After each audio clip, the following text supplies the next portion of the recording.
Okay, Parshas Toldos. It begins, Ve'ele Toldos Yitzchak ben Avram. These are the generations of Yitzchak, the son of Avram. Avram holy is Yitzchak. Avram gave birth to Yitzchak. So the first point that they bring out is that the name of the Parsha is called Toldos. Even though a few weeks ago we said Ve'ele Toldos Noach. And what was the name of the Parsha? Noach. So maybe we should call this Parsha Yitzchak. Ve'ele Toldos Yitzchak, just like Noach was Noach, there should be Yitzchak. Toldos is what translation? Children. Generations. What mean Toldos? Talking? No, Children. Люди, это поколение. So the answer that they give is an interesting answer. And that is, Noach was just Noach. Noach never gave a lot over to his children, to his grandchildren. So even though it says these are the children of Noach, the parsha is called Noach. By Yitzchak it was different. Yitzchak gave over the Mesorah. Avraham, Yitzchak, Yaakov. Yaakov came to the 12 Shvatim, came to Klal Yisrael. The point of the parsha is not Yitzchak. As a matter of fact, we don't even talk a lot about Yitzchak. We go from Avraham to Yaakov and Esau. But the point is Toldos, the children, the generations. So calling the parsha Toldos, that makes a lot of sense. Last week, it says that Avraham Avinu was Zokein Bo Bayomim, was 175 years old. When Sarah died, she said all her years were good. She had no complaints. Avraham, the same thing, 175 years, but we know he had a difficult life. He was married to 2 women. His first wife, Sarah, did not have children for many years. He was thrown into the fiery furnace. He had to travel. There was hunger. So the answer that they give is that Avraham Avinu, why was life, he was happy with life, is because he had no expectations. People are upset or frustrated because they expect certain things. And when they don't get what they want, this expectation, they get disappointed. Avraham Avinu had no expectations. He accepted life with whatever he received. It made no difference. He wasn't looking for anything special or exaggerated. And therefore, if you have no expectations, everything can be made to look good. Now, there's a famous Rashi over here.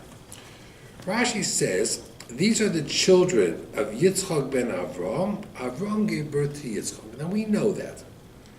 So Rashi says, Huskak Lomar, it has to say this, the Fishahoyo Litzone Hador, the scoffers, people who make fun. They were saying, Sarah didn't get pregnant from Avraham, Me Avimelech is Abba Sarah. Sarah got pregnant from Avimelech. Why? She lived many years with Avraham, never had children with him. So what did HaKadosh Baruch Hu do? He made Yitzchak look like Avraham. So when people saw Yitzchak, it says, oh, I know who your father is. You look just like him. It's Avraham. Okay?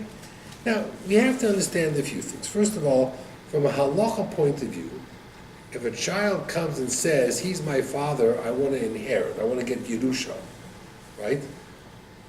Just because they look alike, would you give him Yerusha? No. So, inheritance.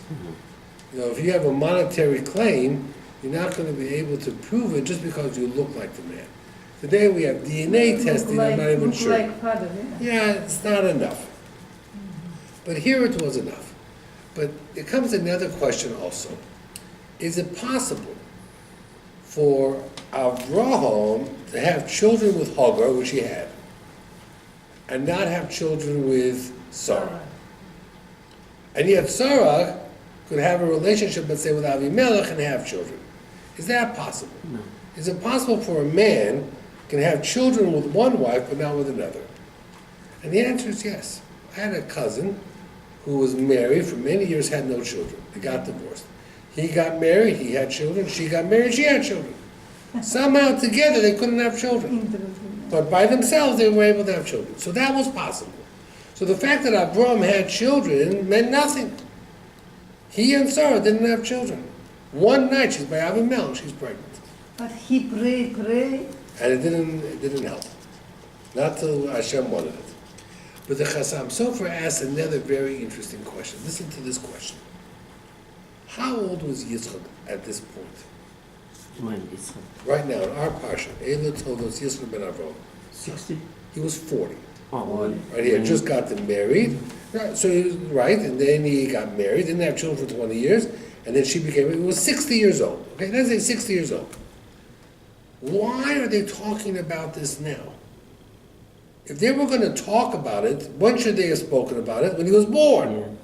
That means this pasuk and this lesson and this Rashi, why is it here? It should have been 2 or 3 weeks ago in Parshas Vayera, when Sarah gave birth to Yitzchak. They should have said right then and there, what's going on over here? You know, Avimelech is the father. Mm-hmm. Why did they wait now? What about Toldos now? He's 40 years old, he just got married. Why now? So the short answer you could say is because he just got married. You know, when a person gets married, they do a whole background search. You know, today, you have to have a resume, and you have to have references, you know. They do a whole FBI check if you want to get married today. Now, I don't remember it in my day like that, but that's what they do today. But the Chassam Sofer gives a fascinating answer. Listen to this answer. It's a beautiful answer. He says that when Yitzchak was 37, now he's 40, he's getting married. That was the whole story of the Akedah. Avram took Yitzchak to the Akedah. And it was a famous story. People were talking about it. Do you know what Avram did? Avram was willing to sacrifice his son because Hashem told him. What a Baal Emunah, what a believer. So the scoffers now said, no, we're also parents. We would never do that. If Avram is ready to kill Yitzchak, there's only one reason. He's not the father. It's a fascinating answer. That means they didn't talk about it back then when he was born. They talked about it now. No. Now they're talking about the Akedas Yitzchak and how great it was, how wonderful it was. And the Chassam Sofer says, no. Those who didn't want to believe said, this is all fake. Avram is not the father, so of course he's willing to sacrifice it. And I bet you that now that the secret is out, that's why Sarah had a heart attack and died. Because she was embarrassed. She died of embarrassment. So they had a heyday over here. They were going wild with these stories and these rumors. So Hashem made Avram and Yitzchak look alike, but it didn't change the story. That means they refused to accept the fact that Avram was such a believer. It's fascinating. And that's why it happened now, because the Akedah just happened now. So the Chassam Sofer says that that's very fascinating, very, very interesting. You know, it's called Akedas Yitzchak. Really, it should be Akedas Avraham, not Akedas Yitzchak. Yitzchak gets top billing. That means Yitzchak's name is in the words, not Avraham. So they give a very interesting answer. The answer that they give is that Avram heard the instructions from Hashem. That's okay. Yitzchak never heard it from Hashem. Who did he hear it from? From Avram, from his father.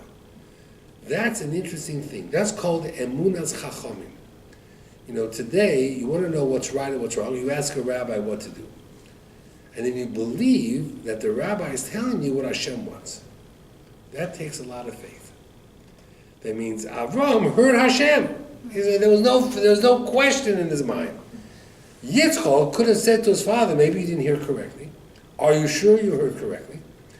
We have that all the time. We have people questioning the Rabbanim, the Shulchan Aruch all the time. That is a harder thing to do. So it's really called Akedas Yitzchak because he accepted Emunas Chachamim. He believed that his father got it right. That's a fascinating thing because he never heard it from Hashem. So it's called Emunas Chachamim. Okay. At any rate, Rivka has 2 children, Yaakov and Esav. They are twins, not identical twins. Esav is red in complexion. Yaakov is an ish tone, a little bit more settled. Neither had a bris milah. Esav, they wouldn't give one because he was too red, they were afraid. And Yaakov was born with a bris milah. Oh, So Yaakov did Esav not... never had? Or No, later? because when he got older, he wouldn't let, they say. That's what they say. Yaakov lucky. Okay? And we have how the children grew up. Now, it's very fascinating. We talk about this over the years, that for 15 years, all three avot were alive. That means when Yaakov and Esav were born, Yitzchak was 60 years old.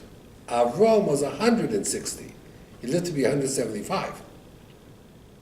So for 15 years, you could go to their Shabbat table, and Avram was at the head of the table, and Yitzchak was at the other head, and Yaakov and Esav were there, and Rivka was there, I guess. Sarah was not there. So it was an interesting table. Maybe Yishmael was there, Hagar was there, but for 15 years, Avraham, Yitzchak, and Yaakov were at the same table, in the same house. 15 years together? 15 years they were together. And then when they turned 175, Avraham Avinu died, Oh, wow. and the boys of Yaakov and Esau were 15 years old. Long life. Wow. Yeah, so it was very, very interesting. At any rate, we see that after the Avraham Avinu died, Esau went on his path, Yaakov went on his path.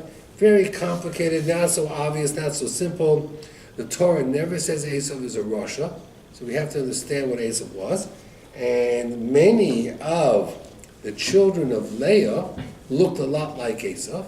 David HaMelech was red, like Esau was red, and Leah was supposed to marry Esau. And it was possible that Yaakov would have had 6 children, and Esau would have had 6 children, and together they would have built Am Yisrael. So there were a lot of different things that could have happened and didn't happen. At any rate, the Torah says that Yitzchak loved Esau, ki tzayid b'piv. Okay, ki tzayid b'piv. What does that mean? That means that Esau used to bring him food. That's what it means, ki tzayid b'piv. So it says, let's see over here what it says. I'm trying to see the pasuk. It says that it says Yitzchak loved Esau, ki tzayid b'piv.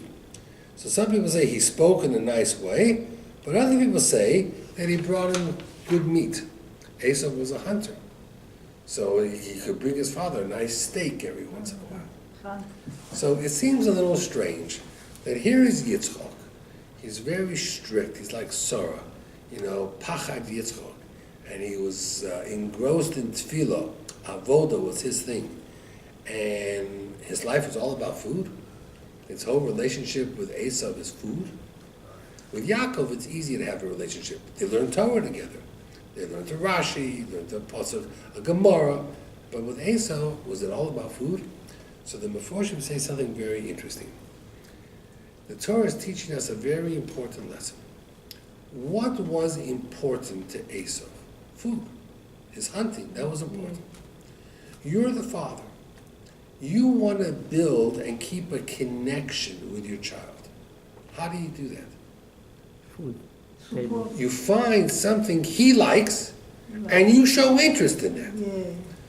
So Yitzchak, he didn't care about the steak or the food, but the food was important to Esau. If the food was important to Esau, Yitzchak says it's important to me also. And they kept the connection. It's a very important thing. When you have children, every child is different. And you need to have commonality. You have to find something in common with your child. It may be baseball. It may be chumash. It may be science. It may be math. It may be whatever it could be. It could be nature. It could be going for hikes, for long walks. If you want to keep connected to your child, you have to find something that you and your child have in common. That's called commonality. So the Torah teaches us a very important lesson, that Yitzchak loved Esau. And what was it? They had something in common. What did they have in common? The food. It wasn't because Yitzchak loved the food so much. Father, right? Father. Yitzchak was the father, but he loved the food because it was important. They bring down over here, it says it's a lot. It talks about Avram gave birth to Yitzchak. So there's a Sfas Emes, very interesting Sfas Emes. Hashem promised Avram you're going to have children, but it wasn't happening. So Avram one time says Yishmael should live before you, or he only has Eliezer, let Eliezer take over. You know, Hashem says, no, you're going to have your own child. So the Sfas Emes says, what was Avram worried about? Hashem promised him a child, what was he worried about?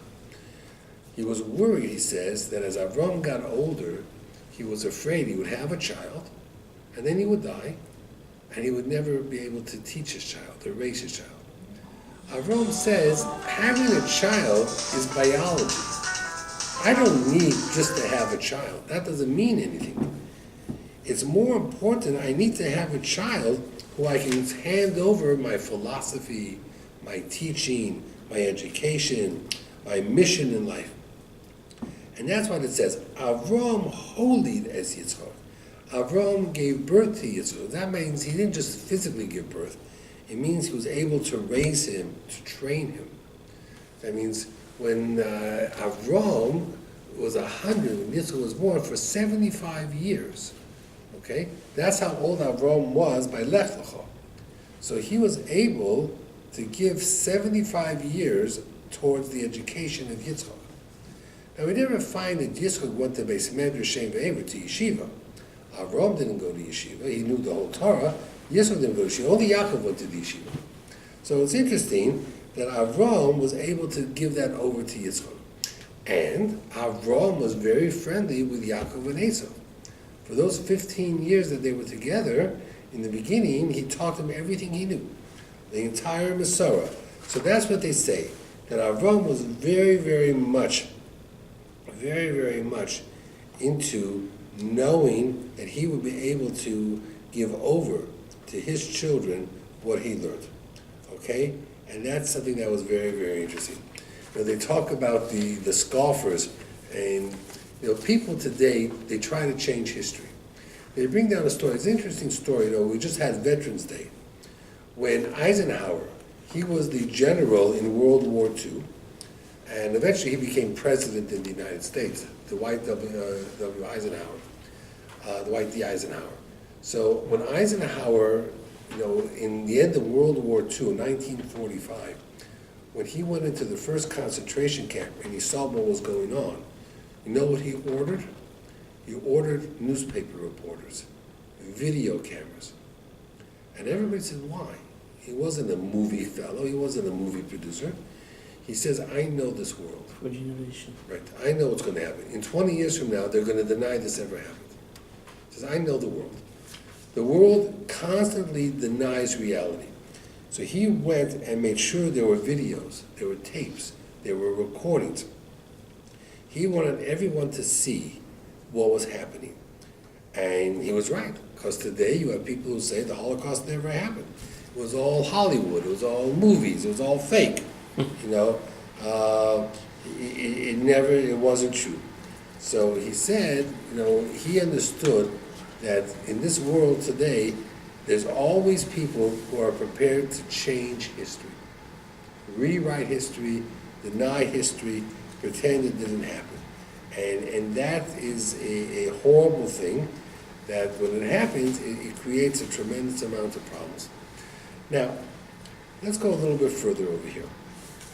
Rav Pam says in his Sefer Darchei Noah, we'll see, maybe we'll finish even early tonight. He says that when a person davens, Yitzchak davened for Rivka. They couldn't have children, Yitzchak davened for Rivka. So it says, Vayetar Yitzchak la'Hashem l'nochach ishto, Yitzchak davened to Hashem on behalf of his wife. So Rav Pam says, Vayetar seems to come from the word to break. He says when a person davens, he first has to break from his routine and then get ready for davening. In the olden days, they used to spend an hour getting ready for davening. Today, we wash our hands sometimes before davening, we put on a hat, some people put on a gartel, you know, a belt of some kind. He says it's important that we break from our daily routine, turn off our cell phones, and we go and daven. That's what's important, because otherwise we will never ever know.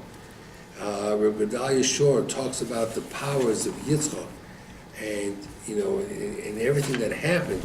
That here, Yitzchak was 123 years old when he decided to give the brachos to his children. It meant Yaakov and Esau were 63 years old. You know, they were elderly. They weren't children anymore. You think they were 15 or 20 years old when they were getting the brachos. when Yaakov dressed up like Esau, he was 63 years old. And then he went 14 years to Beis Medrash Shem Ve'aver. When he went to Lavan's house, he was 77.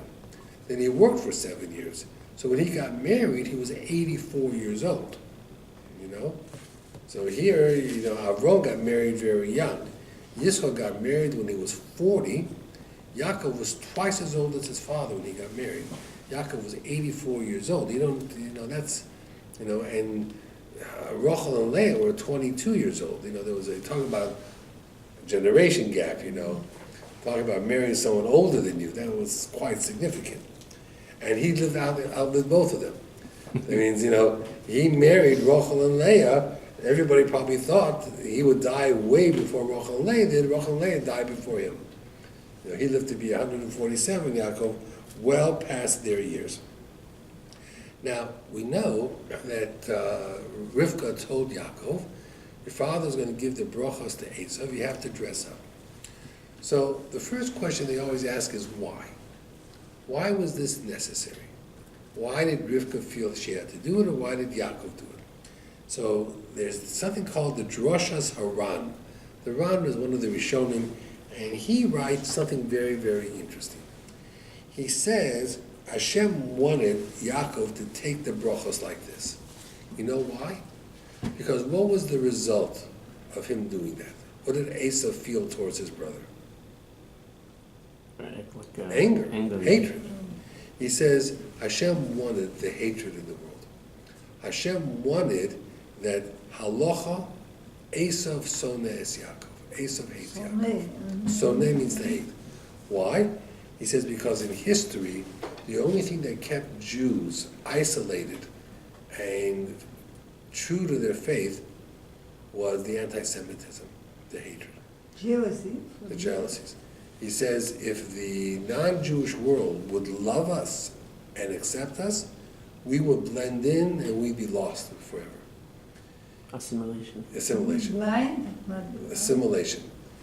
He says that, historically, Jews have fallen to assimilation over and over again. And the Holocaust and things like that keeps Jews Jewish, anti-Semitism.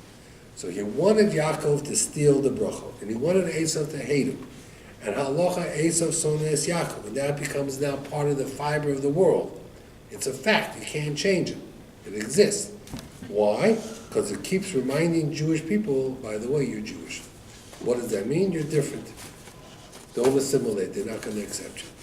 So it's very interesting that it was done that way for that purpose. Now, let's understand a few things. Everybody assumes that if Esau would have walked into the room first, Yitzchak would have given him the brachos.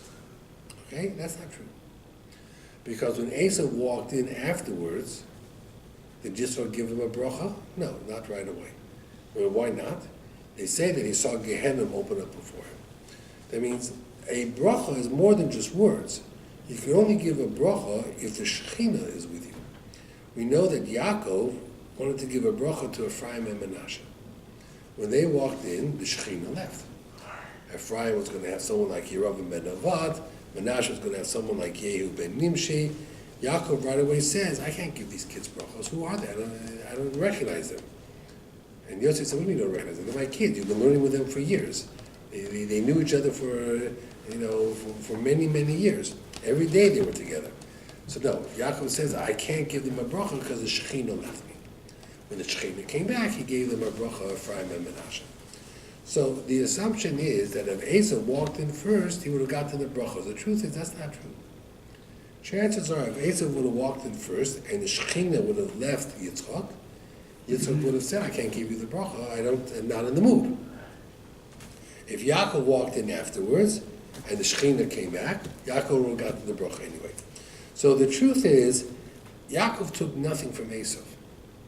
And the brachos are only as good as the power behind it. Any promise, the check is only as good as the signature on the bottom, right? And how much money is in the bank account. I can write you a check for millions of dollars. It's going to bounce, but it's not worth anything. And who guarantees the brachot is the Shekhinah, HaKadosh Baruch Hu. So everybody overreacts as to what is happening and to why, but they don't understand how the brachos seem to work. Rivka knew, for Rav Yavot Sa'ir, Rivka knew that the older child, Esav, was going to serve the younger child. So Rivka knew that. Rivka had that insight. Yitzchak did not have that insight. So Rivka did what she had to do in order to keep Yaakov safe. And she did it in the way that she was meant to do it, because that was the only way for it to be accomplished. Now it's interesting, there's a famous pasuk. It says, Vayigash, Yaakov came close, Vayishak lo, he kissed him, Vayireach es reach begodov, he smelled the beautiful smell, the Gan Eden of his clothes, Vayivracheu gave him a bracha. So Rashi says, it's actually the Medrash Rabbah brings it down, it says, don't read the word begodov, he smelled his clothes, elabodov. He smelled the sinners of the future, and he realized that even the sinners of the future have mitzvos and good deeds. And they give the famous example of Yosef Meshisa. Who is Yosef Meshisa? He was someone who did not believe in God and did not fear God during the Second Temple when the Romans came. And when the Romans came into Yerushalayim, they wanted someone to take them into the temple and show them around. And nobody was going to do it. Everybody said no. Yosef Meshisha says, I'll do it. So the Roman general said to him, okay, for your bravery, when we're finished the tour, you take whatever you want. I gift you whatever you want. So they go through the whole base of Mikdash. He shows them all the secret rooms and everything else. And as they're walking out, he picks up the menorah and he takes it out. The general says, no, I thought you were going to take a bowl, a pan. The menorah is for Rome. We're going to take it to Rome. You can't have the menorah. Go and take something else. He says, no, I'm not going back in. He says, why don't you want to go back in? He says, listen, it's bad enough I angered God once. I'm not going to go a second time. Even that much chutzpah I don't have. Well, the Roman general was embarrassed. He said, what are you talking about? I thought you don't believe in God. If you don't go in, I'm going to torture you. I'm going to kill you. Romania, the Rome. Yeah, dream. So he said, no, I refuse to go in. I'm not going back in. And they killed him. Yosef Meshisa.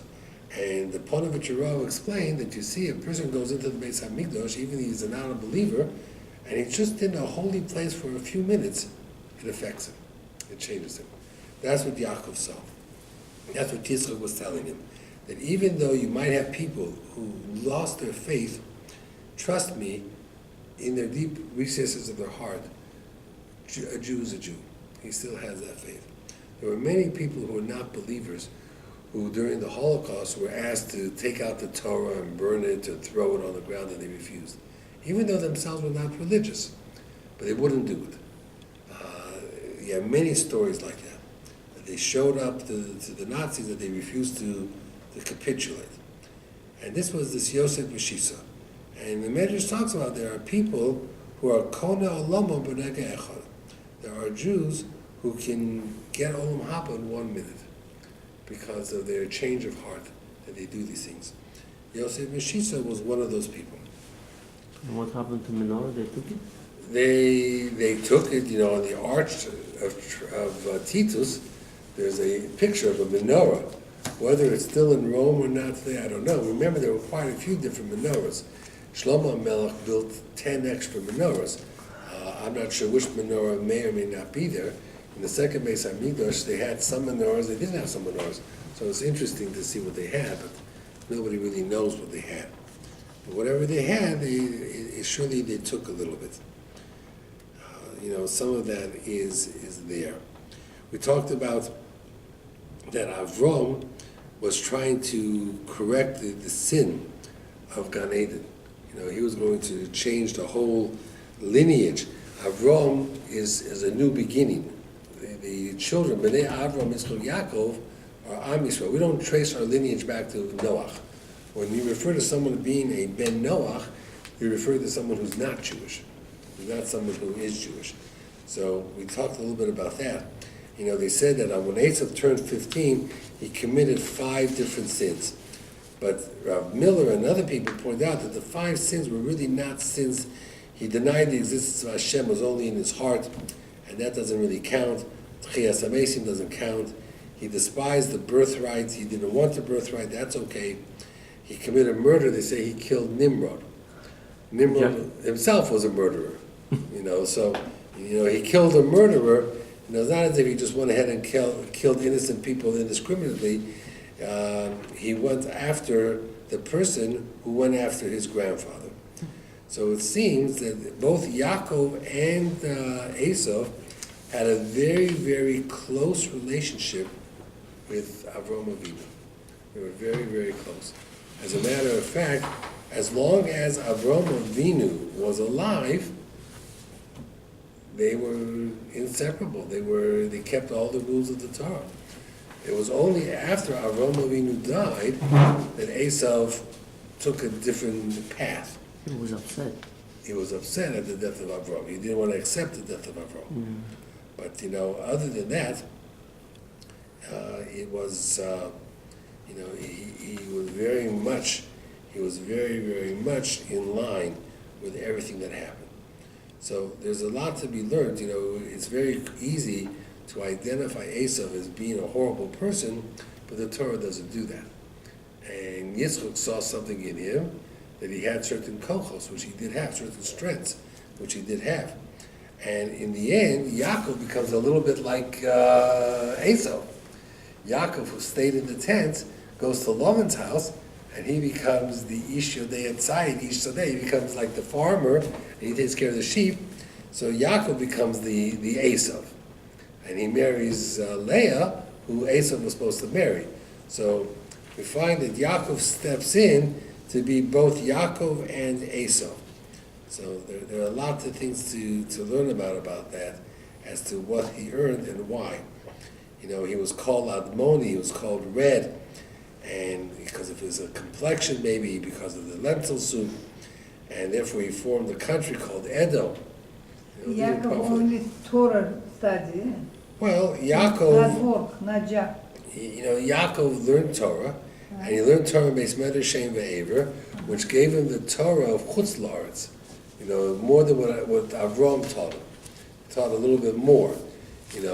We know that when he's going to meet his future father-in-law, what does he say to Rachel?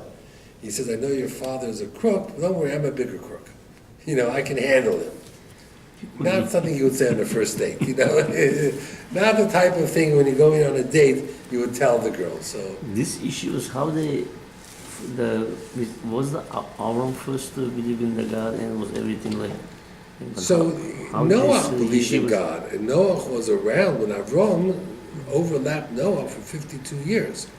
So Noah was around. So there were those who believed in this issue, God. so people were like, And Shem was Noah's son. yeah. And he was the Kohen of Yerushalayim, and Aver was also a great-grandson. So they had a yeshiva. I don't know what they studied in this yeshiva. They were the 7 mitzvahs b'nei Noach. Maybe they went into that and other things. There were things that they learned, but it seems that Beis Medrash Shem Ve'ever gave Yaakov an education of the outside world. Yeah, because he always was home. He was always home, and he was always isolated and insulated, and didn't have any experience with the real world. And he was now going to a different country, and he was going to be to the house of Lavan. He needed skills. He needed an education. Tricky skills. Right. He needed those type of. We'll talk about that more next week. Yaakov have education, only Torah, yeah? Yeah, That's it, and then he not got more. more. He got more education in Beis Medrash Shem Ve'ever. They say Avram kept the entire Torah. I'm not sure what that means, but he kept the entire Torah. Not everybody agrees to that. But the Gemara says it, but then some people have different interpretations of it. So, we know that they had faith. They had a certain amount of emunah and bitachon in Hashem.